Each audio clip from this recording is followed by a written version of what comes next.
കണ്ണു തുറന്ന് കാണു സാറേ. സാവിത്രിയെ വെല്ലുവിളിച്ച് നെല്ലൂർ മനയിലേക്ക് കാലെടുത്തു വെച്ച പട്ടാഴിയിലെ താന്തവന്നിക്ക് കിട്ടിയ ശിക്ഷ കണ്ടോ?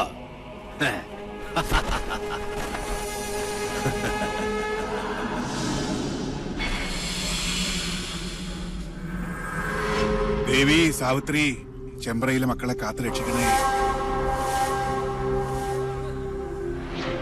നാൾക്കുനാൾ ശക്തിപ്പെട്ടു വരികയാണോ മണിയങ്കോട്ടെ സാവിത്രി? മണിയങ്കോട്ട ഉണ്ണികളോട് കളിച്ചാ കളിക്കുന്നവന്റെ ഗതി ഇതാ. ഒരെണ്ണപ്പാത്തിക്ക് പകരം ഒരു പട്ടട. ഇതോടെ പട്ടാഴിയുടെ നടക്കല്ല് പറയണം. എന്നാ ബോഡി പോസ്റ്റ്മോർട്ടത്തിന് എടുക്കട്ടെ? അല്ലെങ്കിലും ശവത്തെ എടുത്തോണ്ട് പോകാനേ പറ്റുള്ളൂ. സാറേ, ഞങ്ങൾ ഇത് ചുമന്ന് വണ്ടിയിലാക്കി തരാം.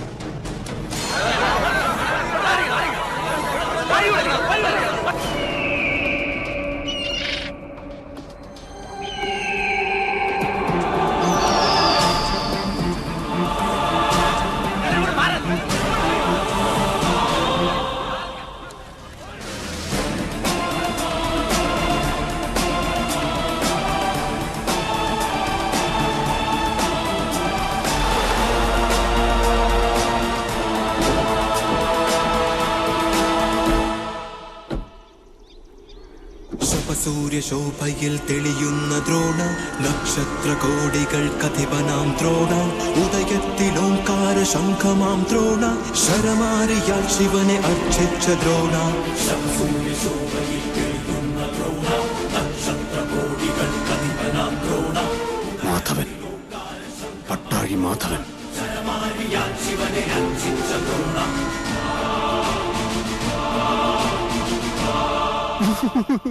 മാധവേട്ട, നമ്മുടെ കുഞ്ഞുണ്ണി പുഴയിൽ വീണ്ടും മിണ്ടരുത്. അതവിടെ ഇറക്കി വെക്കുക. മൃതശരീരമാണെങ്കിലും അതിനുണ്ടൊരു മാന്യത. നിന്നെയൊക്കെ കൈതൊട്ടത് അശുദ്ധമാക്കിയാൽ അവൻ സഹിക്കില്ല, പൊറുക്കില്ല. അവനോട് വെക്കുതാഴെ. അനന്ത, ഏയ് നിക്ക, ഇത് എന്റെ ഡ്യൂട്ടിയാ. നിന്റെ ഡ്യൂട്ടി ചെമ്പ്രയിലെ ദുർമരണങ്ങളുടെ കണക്കെടുക്കുകയാണ്. അതെന്റെ ശിഷ്യന്മാരാണ്. ഈ ഡ്യൂട്ടി അവര് ചെയ്തോളും. മാറ്. അല്ല,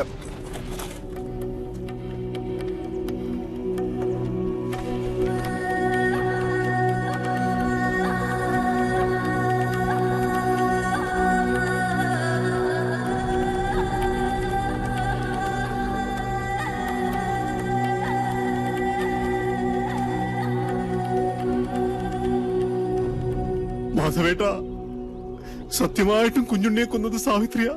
വിശ്വസിക്കുക, മറിച്ചൊന്നും ഞങ്ങളോട് തോന്നരുത്. നിർത്തറ. മാധവേട്ട, അലാരിപ്പിൽ തുടങ്ങി തില്ലാനയിലും അവസാനിപ്പിക്കാത്ത ആളെ വിട്ടിയാക്കുന്ന നിന്റെ ഈ നാട്യമുണ്ടല്ലോ, അത് മാധവന്റെ അടുത്ത് ആടണ്ട. എന്റെ കുട്ടിയുടെ ദേഹത്ത് ആരുടെയെങ്കിലും ഒരു കൈവിരൽ പാട് പതിഞ്ഞുവെന്ന് ഞാൻ കണ്ടാൽ ആ നിമിഷം ഞാൻ തിരിച്ചു വരും ഈ അസുര ഗ്രാമത്തിലേക്ക്. അത് പുറപ്പെടാശാന്തി മാധവനായിട്ടായിരിക്കില്ല, കാലഭൈരവന്റെ അനുഗ്രഹമുള്ള മാധവനായിട്ടായിരിക്കും. അന്ന് നീയൊക്കെ പശ്ചാത്തപിക്കും, ഈ ഭൂമിയിൽ ജനിച്ചതിന്റെയും ജനിപ്പിച്ചതിന്റെയും പേരിൽ. കാത്തിരുന്നോ എന്റെ വരവ്.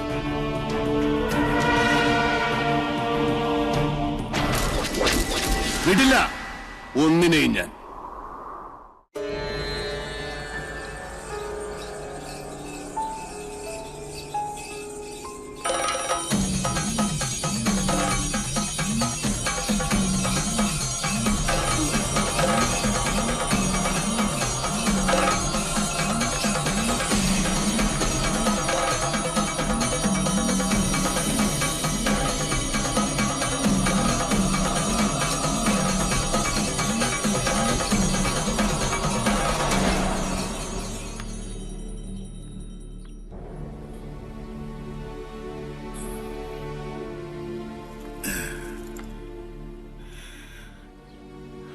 നിനക്കെന്ത് പറ്റി? എവിടെ പോയടാ നിന്റെ ചങ്കൂറ്റം? ഇനി മണിയങ്കോട്ട് വീരൻ ആരാണെന്ന് ചോദിച്ചാല് അച്ഛൻ മാത്രമല്ല, ചെമ്പ്ര മുഴുവൻ പറയും എന്റെ ഗിരീശനാണെന്ന്. ആ നിനക്ക് രക്തം കണ്ട പനിക്ക്. ഓ അച്ഛാ, ഞാൻ പറയുന്നൊന്ന് വിശ്വസിക്കുക. ഞാനല്ല കുഞ്ഞുണ്ണിയെ കുളത്തിലേക്ക് ചവിട്ടി വീഴ്ത്തിയത്. പിന്നെ എനിക്ക് സാധിച്ചില്ല. മണിയങ്കോട്ട് സാവിത്രിക്ക് ഇരയാകാനായിരുന്നു അവന്റെ വിധി.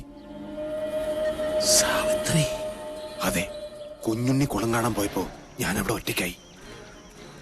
അപ്പോ ഞാൻ കേട്ടു മുത്തുപൊഴിയുന്ന പൊട്ടിച്ചിരി, താനേ ആടുന്ന ആട്ടുകട്ടിൽ പാലപ്പൂവിന്റെ മണം, ഇടനാഴിയിൽ എവിടെയോ ചെമ്പട്ടണിഞ്ഞൊരു സ്ത്രീരൂപം.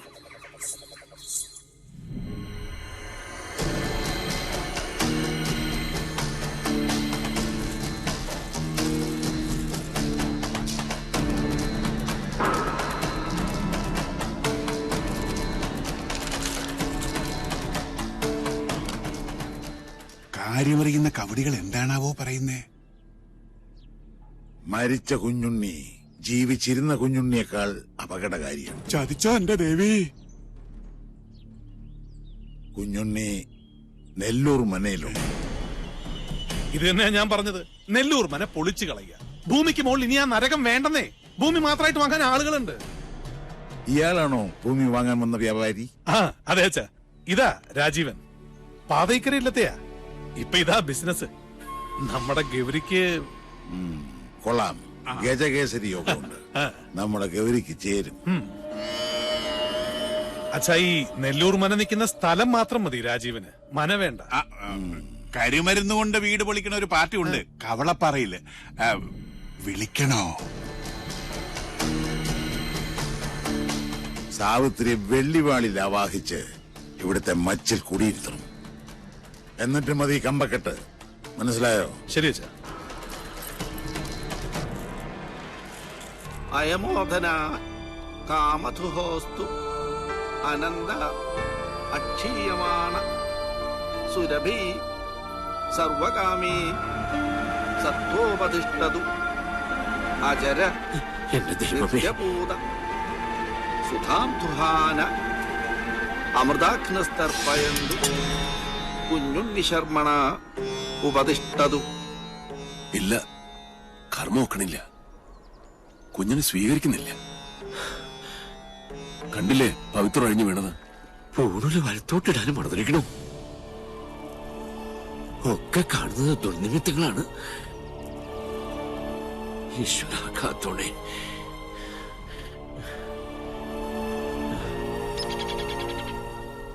കണ്ടു നിൽക്കാൻ പറ്റണില്ല. ചെയ്യുന്ന കർമ്മങ്ങളും ചൊല്ലുന്ന മന്ത്രങ്ങളും കുട്ടനെ പിഴയ്ക്കണു. ചോറൂട്ടിയ കൈകൊണ്ട് തന്നെ ഇപ്പോ ഇതൊക്കെ കാണാൻ എന്ത് പാപമാണ് ഞാൻ ചെയ്തത്? പ്രതികാരം ചെയ്യിച്ചിട്ടേ കുഞ്ഞുണ്ണി ഈ ഭൂമുഖത്തുനിന്ന് പോവും. മണിയങ്കോട്ട് സാവിത്രി ഇനി അനുഭവിക്കാൻ പോണേ. നോക്കിക്കോ.